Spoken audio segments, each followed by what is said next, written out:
بالله من الشيطان الرجيم.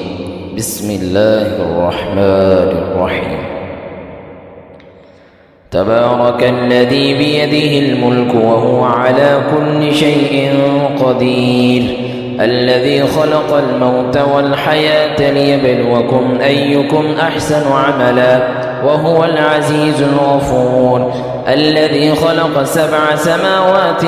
طباقا ما ترى في خلق الرحمن من تفاوت، فارجع البصر هل ترى من فطور، ثم ارجع البصر كرتين ينقلب إليك البصر خاسئا وهو حسير، ولقد زينا السماء الدنيا بمصابيح وجعلناها رجوما للشياطين وأعتدنا لهم عذاب السعير، وللذين كفروا بربهم عذاب جهنم وبئس المصير، إذا ألقوا فيها سمعوا لها شهيقا وهي تفور تكاد تميز من الغيظ كلما ألقي فيها فوج سألهم خزنتها ألم يأتكم نذير، قالوا بلى قد جاءنا نذير فكذبنا وقلنا ما نزل الله من شيء إن أنتم إلا في ضلال كبير، وقالوا لو كنا نسمع أو نعقل ما كنا في أصحاب السعير،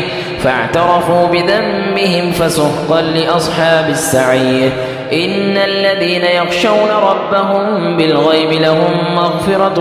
وأجر كبير، وأسروا قولكم أو اجهروا به إنه عليم بذات الصدور، ألا يعلم من خلق وهو اللطيف الخبير، هو الذي جعل لكم الأرض ذلولا فامشوا في مناكبها وكلوا من رزقه وإليه النشور، آمنتم من في السماء أن يخسف بكم الأرض فإذا هي تمور، أم أمنتم من في السماء أن يرسل عليكم حاصبا فستعلمون كيف نذير، ولقد كذب الذين من قبلهم فكيف كان نكير، أولم يروا إلى الطير فوقهم صافات ويقبضن ما يمسكهن إلا الرحمن إنه بكل شيء بصير، أمن هذا الذي هو جند لكم ينصركم من دون الرحمن إن الكافرون إلا في غرور،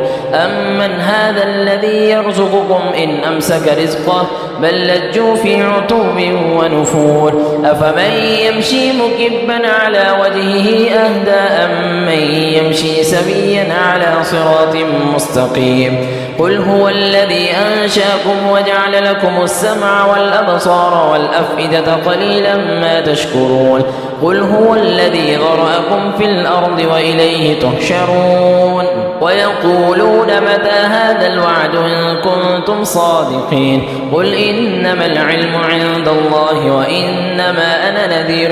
مبين، فلما رأوه زلفة سيئت وجوه الذين كفروا وقيل هذا الذي كنتم